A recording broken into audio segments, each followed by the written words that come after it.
जाएगी, मगर जो मैंने सोचा था वही हुआ। जम्मू कश्मीर के लोगों ने मुझे हैंड ग्रेनेड नहीं दिया, अपने दिल खोलकर प्यार दिया। राहुल से बराबरी करने से पहले अपने गरेबान में झांक के देखना, वहां बहुत दाग नजर आएंगे। उन दागों में नजर आएगा अदानी का चेहरा, उन दागों में नजर आएंगे वो करप्शन वाले लोग, उन दागों में नजर आएंगे कि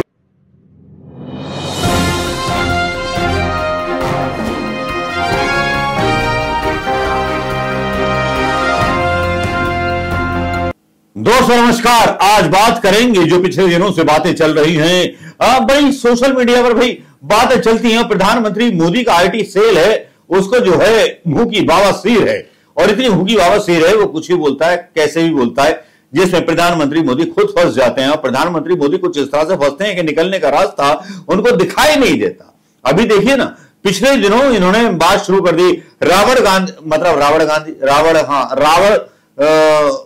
का पोस्टर बना के गांधी जी का डाल दिया, राहुल गांधी का डाल दिया कि राहुल गांधी रावण है। भाई कांग्रेस वालों ने भी डाल दिया कि मोदी रावण है। अब यहां थोड़ा सा भाई देखना पड़ेगा कि कौन रावण है कौन राम है। चलिए इसके भी जो है हम डिस्क्रिप्शंस निकाल लेते हैं।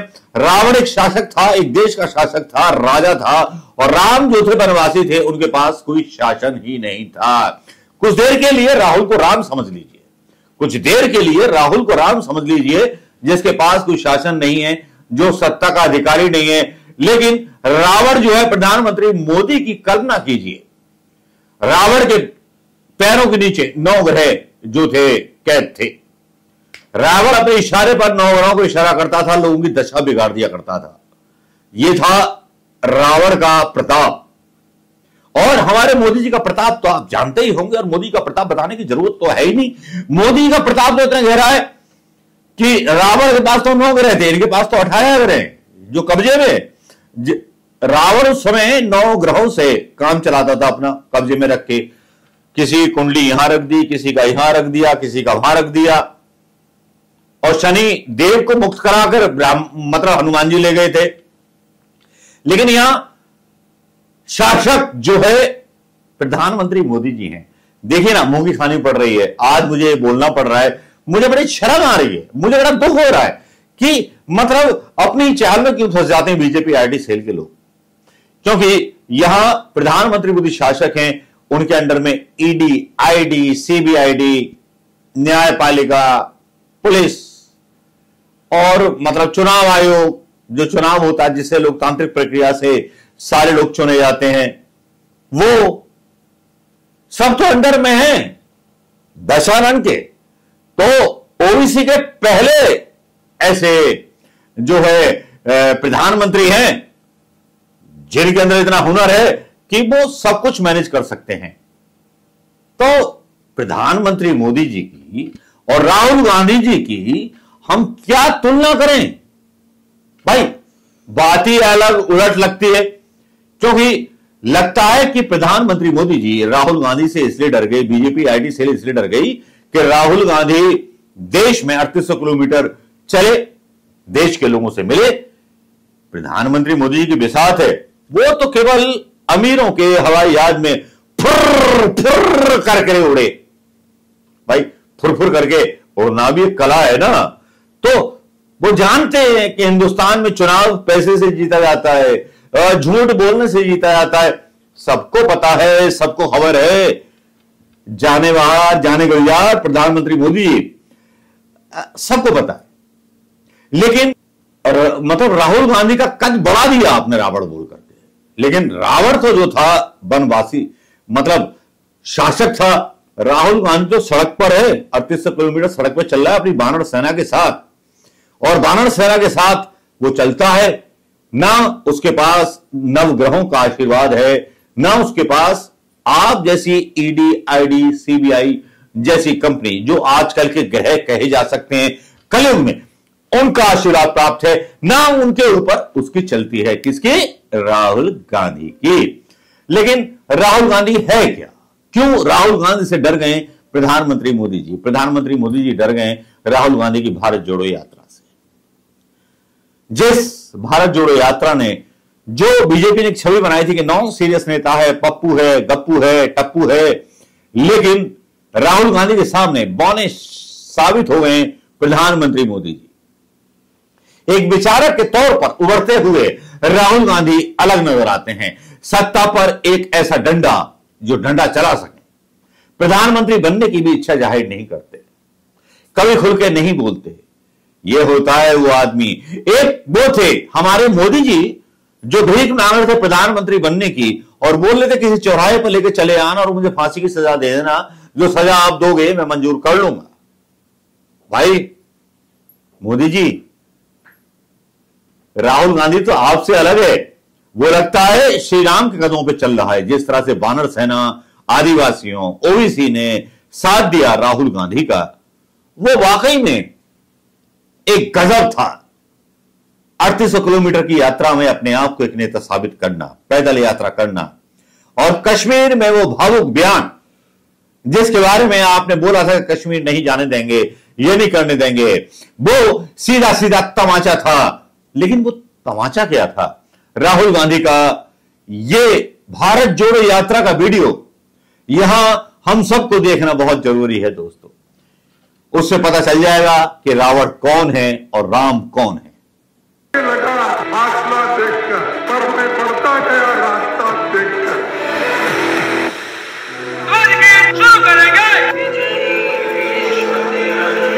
प्यारा झंडा ऊंचा रहे हमारा, सदा शक्ति बरसाने वाला, प्रेम सुधा बरसाने वाला। नफरत छोड़ो, नफरत छोड़ो। और मैंने सोचा कि जो मुझसे नफरत करते हैं उनको क्यों ना मैं एक मौका दूं कि मेरी सफेद शर्ट का रंग बदल दें, लाल कर दें। क्योंकि मेरे परिवार ने, गांधी जी ने मुझे सिखाया है कि अगर जीना है तो डरे बिना जीना है, नहीं तो जीना नहीं है। तो मैंने मौका दिया। मैंने कहा मैं 4 दिन चलूंगा, बदल दो टी शर्ट का रंग, लाल कर दो, देखी जाएगी। मगर जो मैंने सोचा था वही हुआ। जम्मू कश्मीर के लोगों ने मुझे हैंड ग्रेनेड नहीं दिया, अपने दिल खोल कर प्यार दिया। मुझे बहुत खुशी हुई। उन सब ने मुझे अपना माना और प्यार से, बच्चों ने, बुजुर्गों ने आंसुओं से मेरा यहाँ स्वागत किया। मैं आपको गारंटी देके कह सकता हूँ कि बीजेपी का कोई नेता ऐसे नहीं चल सकता है। इसलिए नहीं क्योंकि जम्मू कश्मीर के लोग उनको चलने नहीं देंगे, इसलिए क्योंकि वो डरते हैं।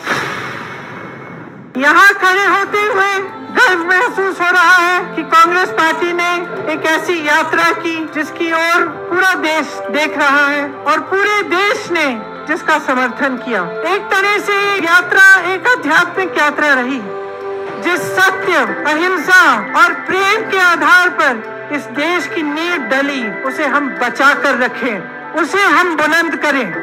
डर मुझे भी लगा फासला देखकर, पर मैं बढ़ता गया रास्ता देखकर। खुद ब खुद मेरे नजदीक आती गई मेरी मंजिल, मेरा हौसला देखकर। स्पीड देखी तो देखने के बाद हमको ये महसूस हुआ कि कश्मीर के लोग और सबको समेट लेते हैं। ये कश्मीरियत की एक बहुत बड़ी देन है। राहुल गांधी जी ने जनता के जो मुद्दे हैं लड़ेंगे, खासकर जो कश्मीर की समस्या है। यहाँ असेंबली बनकर ये स्टेट बनेगा कश्मीर। ये वीडियो आपने देख लिया होगा दोस्तों। इसके बाद आप खुद तय कीजिए कि रावण कौन है और कौन रावण नहीं है। राहुल गांधी के बड़े बड़े पोस्ट सोशल मीडिया पर ये कह के डाले गए कि राहुल गांधी रावण है। कांग्रेस ने भी अपनी तरफ से डाल दिए कि मोदी जी रावण है। मैं थोड़ा प्रतिक्रिया देख रहा था, लेकिन दोस्तों इससे पहले राहुल गांधी की इमेज बिगाड़ने की किस कदर कोशिश हुई इसको ही बताना चाहूंगा। बीजेपी राहुल गांधी में पोस्टर वार हुई तो BJP Rahul Gandhi as Ravan poster Congress Adani puppet war. Rahul Gandhi as Ravan and PM Modi and biggest liar Congress BJP engaged in poster bar on social media platform। ये द हिंदू लिखता है और हिंदुस्तान टाइम्स जो है लिखता है कि Rahul Gandhi as Ravan and PM Modi is biggest liar. Congress smells murder conspiracy in BJP anti Ram poster for Rahul Gandhi. New age Ravan says BJP और राहुल गांधी पोस्टर। हाउ कांग्रेस जो प्रधानमंत्री अपनी सफलताएं नहीं बता सकता, जो इतना डरा हुआ है राहुल गांधी से कि उसका बीजेपी आईटी सेल उसको रावण मतलब धर्म में घेरने लग जाता है कि रावण को वोट मत देना। लेकिन भैया तुमने हिंदुओं की चिंता कितनी कर ली, जरा ये तो बता दो। राहुल गांधी जिस रास्ते से गुजरे वहां हिंदू भी थे, मुसलमान भी थे, सिख भी थे, ईसाई भी थे। भगवान राम जिस रास्ते से निकले वहां आदिवासी भी थे, ओबीसी भी थे, बानर भी थे, सारे लोग थे। वहां सबरी थी जिसने अपने झूठे बेर खिलाए राम को। अरे राहुल से बराबरी करने से पहले अपने गरेबान में झांक के देखना, वहां बहुत दाग नजर आएंगे। उन दागों में नजर आएगा अदानी का चेहरा, उन दागों में नजर आएंगे वो करप्शन वाले लोग, उन दागों में नजर आएंगे कि किस तरह से आपने हिंदुस्तान की सत्ता के नेताओं को खरीदा। अरे प्रधानमंत्री मोदी जी, अभी तो पोल बहुत खुलनी बाकी है। नमस्कार, जय हिंद दोस्तों।